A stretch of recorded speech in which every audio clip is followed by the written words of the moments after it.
Tak butuh waktu lama, kepolisian akhirnya bongkar sosok di balik topeng hacker Bjorka, ternyata suruhan Ferdy Sambo. Namun sebelum lanjut ke pembahasan videonya, alangkah mulianya jika kalian menekan tombol subscribe terlebih dahulu, dan jangan lupa aktifkan lonceng notifikasinya agar kalian semua gak ketinggalan informasi terupdate dari channel ini. Jika sudah, mari tonton video ini sampai habis. Akun hacker Bjorka diduga merupakan hacker internasional, karena Bjorka sering menuliskan cuitannya menggunakan bahasa Inggris. Hacker Bjorka mengaku sering memperlihatkan kehebatannya dengan meretas data pribadi semua pejabat di Indonesia, selain ingin membantu temannya yang berada di tanah air. Hacker Bjorka juga mengatakan Indonesia merupakan negara yang mempunyai sistem yang kacau. Dengan ungkapan Bjorka melalui tweetnya itu, warganet lantas mencurigai akun hacker Bjorka tersebut adalah orang Indonesia. Sebab Bjorka seakan kenal dengan Denny Siregar. Hal tersebut dibuktikan Bjorka juga mention akun Twitter Denny Siregar sambil mempertanyakan bagaimana rasanya hidup dengan uang pajak masyarakat. Sontak mention Bjorka kepada Denny Siregar semakin memperkuat jika akun hacker Bjorka merupakan orang Indonesia. Bukan hanya itu, masyarakat juga menduga Bjorka merupakan akun yang dibuat oleh komplotan Ferdy Sambo untuk menyerang balik terhadap pemerintah. Menanggapi hal tersebut, Kabag Penum Polri, Kombes Nurul Azizah menuturkan pihaknya belum mengetahui banyak hal mengenai Bjorka, termasuk dugaan akun hacker Bjorka merupakan komplotan Ferdy Sambo. Mohon maaf kami belum terinformasi terkait hal tersebut, ucap Kombes Nurul saat dihubungi, Senin tanggal 12 September tahun 2022. Selain itu, Kadif Humas Polri Irjen Pol Dedi Prasetyo mengungkapkan, pihaknya sedang mendalami akun hacker Bjorka yang diduga merupakan hacker internasional.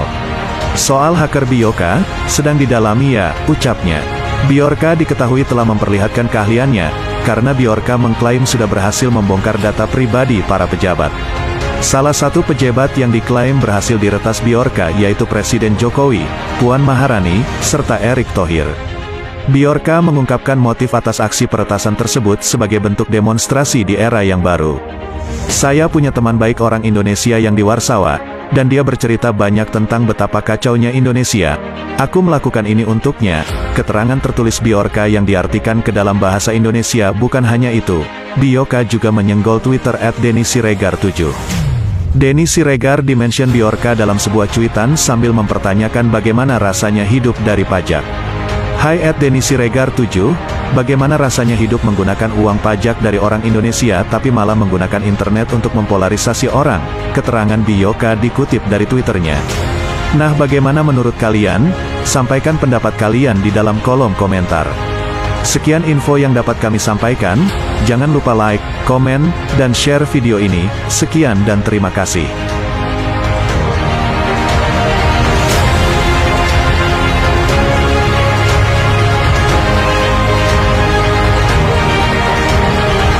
Saya sedang mencari kesalahan hacker Bjorka. Sampai hari ini data dari medsos yang saya dapat, yang dibocorkan adalah data pelanggan IndiHome, data registrasi SIM card, data pemilik KPU, data surat presiden, dalang pembunuhan Munir, dan data pribadi Menkominfo. Semua yang dibocorkan beberapa dibantah oleh pemerintah bahwa itu hoax.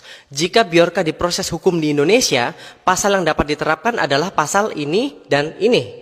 Namun saya lebih tertarik dengan reaksi pemerintah yang terlihat ketar-ketir. Biasanya orang yang takut itu ada sesuatu keburukan yang disembunyikan. Kalau saya sebagai advokat, malahan bisa dicari semua data di web. Nama asli, alamat kantor, nomor telepon, sampai kartu tanda pengenal advokat yang saya gunakan untuk syarat bersidang bisa dilihat. Jikalau Bjorka adalah benar dan tidak tertangkap, saya yakin Bjorka akan menjadi pahlawan yang akan membongkar semua kebusukan yang tertutup. Bahkan akan membantu mengungkap kasus-kasus besar di Indonesia. Apakah mungkin dia adalah jawaban doa dari rakyat agar Indonesia menjadi lebih baik? Berikut adalah pasal yang dapat menjerat Bjorka. Yang pertama, karena dia menjebol sistem pengamanan, maka pasti pasal 30 ayat 3 UU ITE bisa dipenjara 8 tahun dan denda 800 juta rupiah menurut pasal 46-nya. Jika yang disampaikan adalah hoax, maka dapat dipenjara 6 tahun dan denda 1 miliar sesuai pasal 28 UU ITE. Kalau diperhatikan, Bjorka ini selalu menggunakan bahasa Inggris. Ada kemungkinan dia ini WNA. Jika dia melakukan itu di Indonesia, maka diterapkan asas teritorialitas dalam pasal 2 KUHP. Jika dia WNI bersembunyi di luar negeri diterapkan asas nasional aktif pada pasal 5 KUHP. Jika dia WNA dan membuat tindakan merugikan Indonesia, maka diterapkan asas nasional pasif pasal 7 KUHP. Pada intinya Bjorka ini bisa dihukum dengan hukum Indonesia, tapi pertanyaannya, apakah bisa aparat penegak hukum kita menemukan dan menangkap Bjorka? Jika sudah divalidasi info dari dia ini adalah benar, saya rasa rakyat Indonesia membutuhkan dia untuk mengungkap semua secara transparan. Dan semoga Bjorka selalu pro rakyat dan juga tidak tertangkap. Karena jika tertangkap, dia bisa dibungkam oleh Bjorka, sini cerita sama IT people sebenarnya ada masalah apa coba sama Indonesia. Kemarin baru aja nih ngelempar ancaman buat ngehack dokumen presiden katanya. Beneran dihack dong sama Bjorka ini. Aduh, gila sih ini.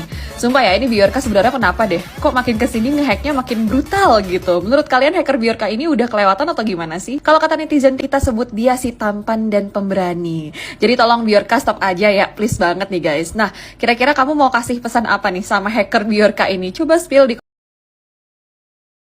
In essence, they did create a structured engineering and grouping of most foundations, sectors, media, and use government to create a system in the new world. You should also watch out for mRNA, artificial intelligence, and fear, because they are all made to control you. We are anonymous. We are legion. We do not forgive. We do not forget.